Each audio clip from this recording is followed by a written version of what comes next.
अच्छा, सभी को शुभोदय। आज मैं बचपन पाठ के बारे में बताना चाहती हूँ। बचपन एक संस्मरण लेख है। बचपन का अर्थ है चाइल्डहुड, बाल्यकाल।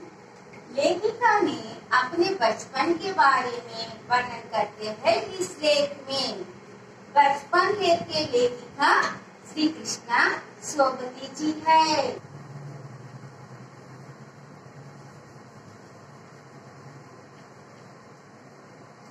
कृष्णा सोबती जन्म 18 फरवरी 1925 गुजरात में किए। उनकी प्रमुख रचनाएं हाथ से बिछड़ी, यारिंगेलिया, तीन पहाड़ हिंदी साहित्य इतिहास में प्रमुख स्थान भी है। इसको हिंदी साहित्य अकादमी पुरस्कार भी मिला है। रचयित्री ने इस बचपन के बारे में वर्णन करते हैं। बचपन सभी को मधुर स्मृति है। इसके बारे में मैं कुछ चित्र दिखाती हूँ।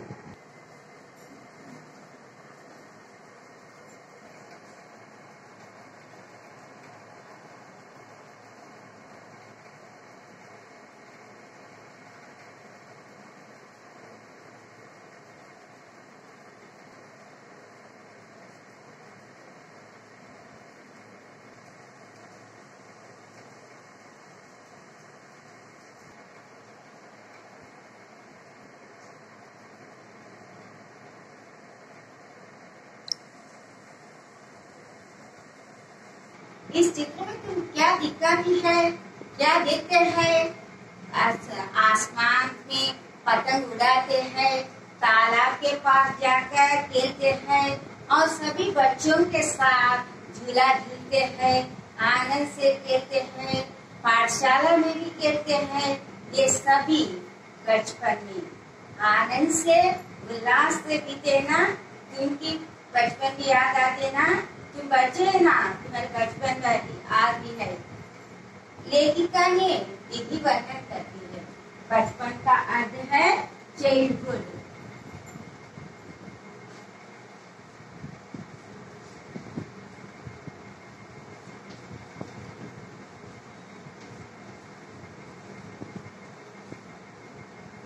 याद का अर्थ है रिमाइंड।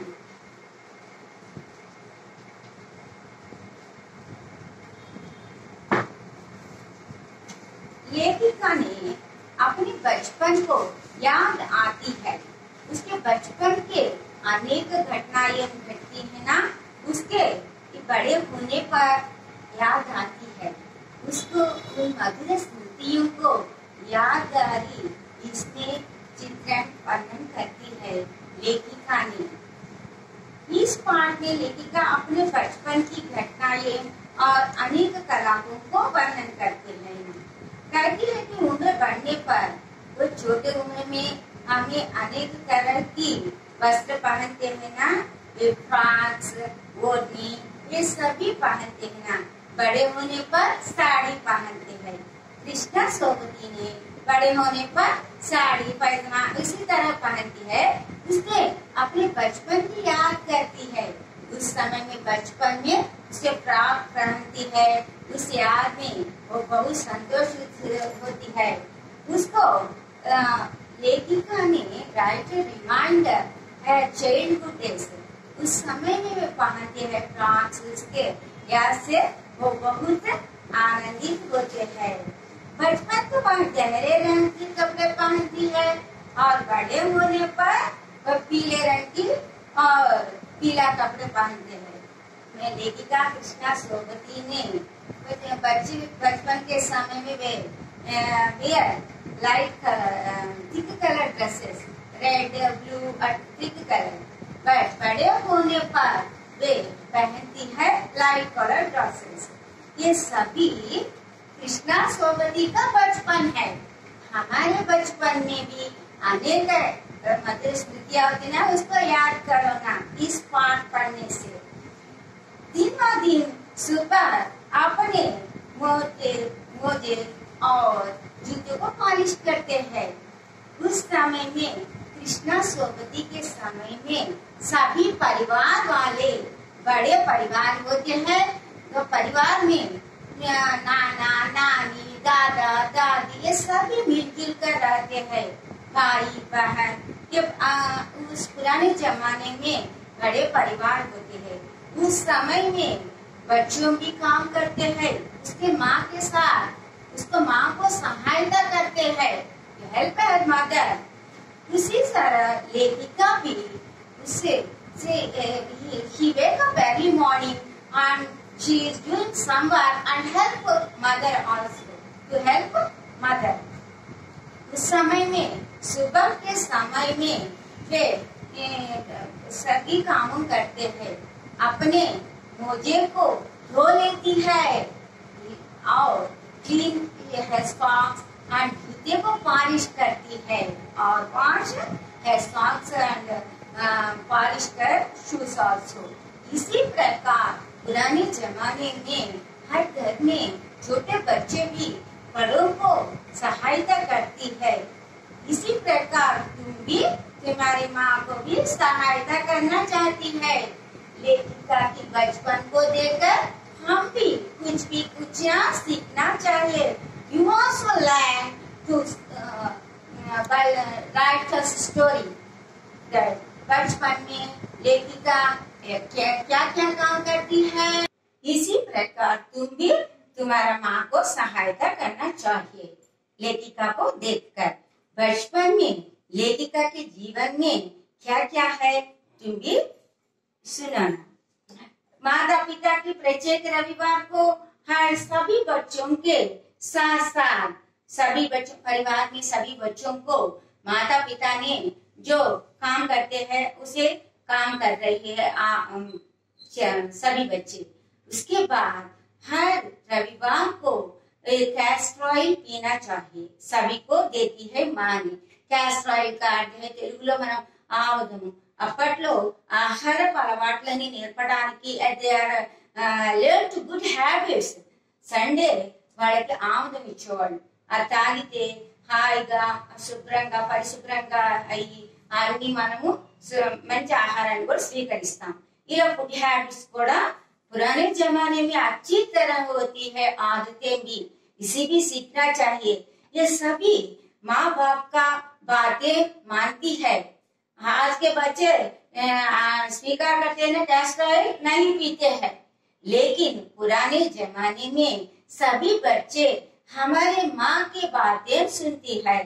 वे सभी बच्चों ने उस रविवार के दिन अपने माँ दे करते है उस कैस्टर ऑयल को, उसको पीते हैं।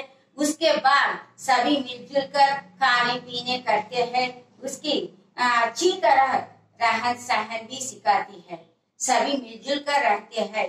बचपन की याद में रचयित्री को बड़े आनंद से उल्लास देते हैं ना। इसी प्रकार तुम्हारी बचपन को याद करने की एक सीखना चाहिए।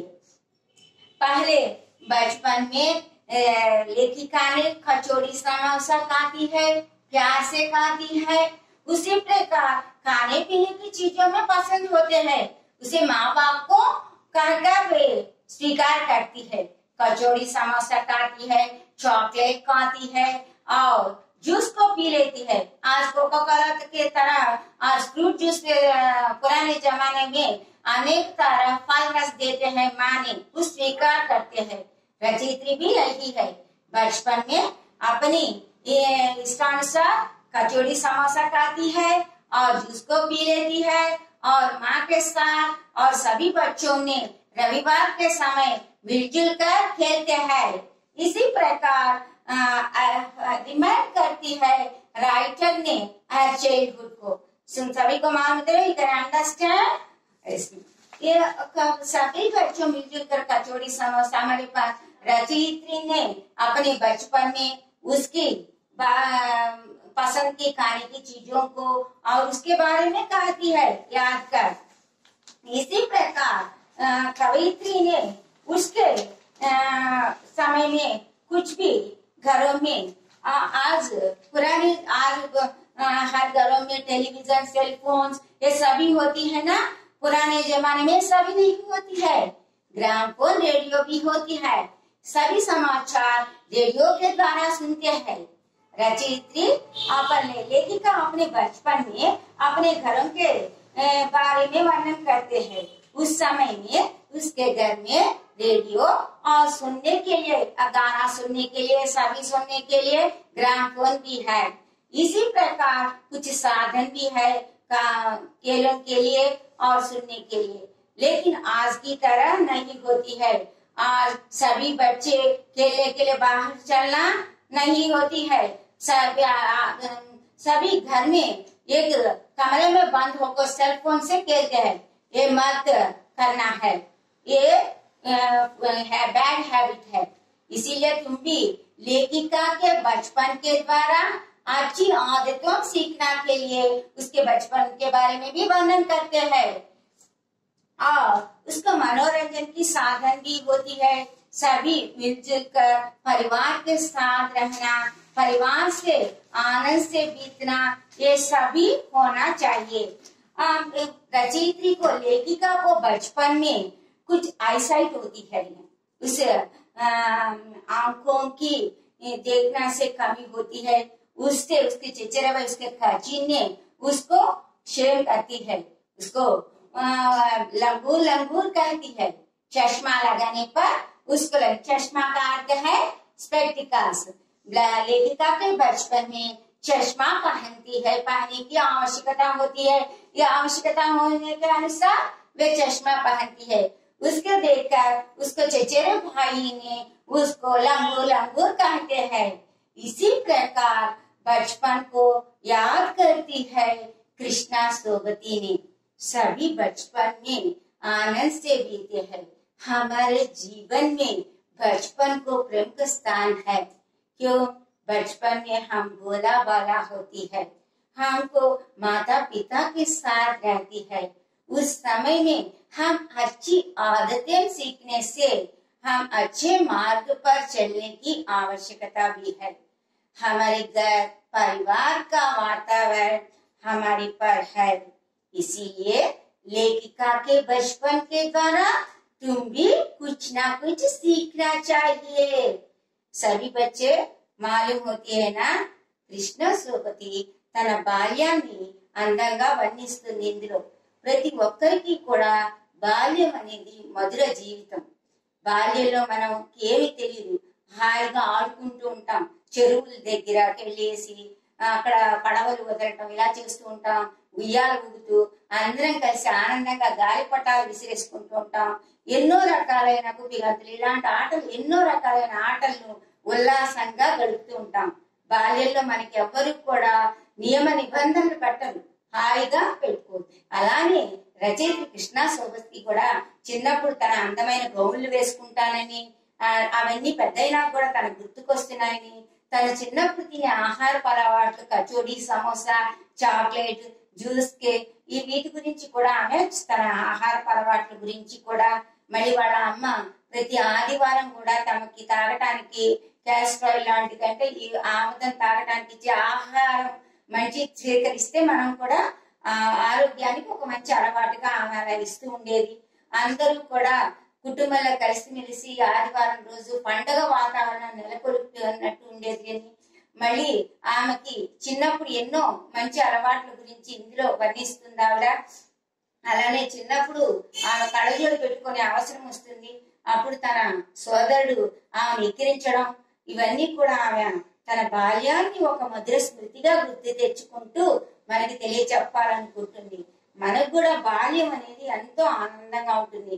మీరు కూడా బాల్యాన్ని అనుభవించండి, చక్కగా ఆడుకుంటూ బయట బాహ్య వాతావరణంలో, పచ్చని వాతావరణంలో ఆడుకొని, కానీ సెల్ ఫోన్లతో ఇలా జీవితాన్ని పాడు చేసుకోకుండా మీరు కూడా మంచి మార్గంలో నడవాలని మనకి రచయిత్రి తన సందేశాన్ని ఇచ్చింది ఈ బచపన్ బాల్యము ద్వారా।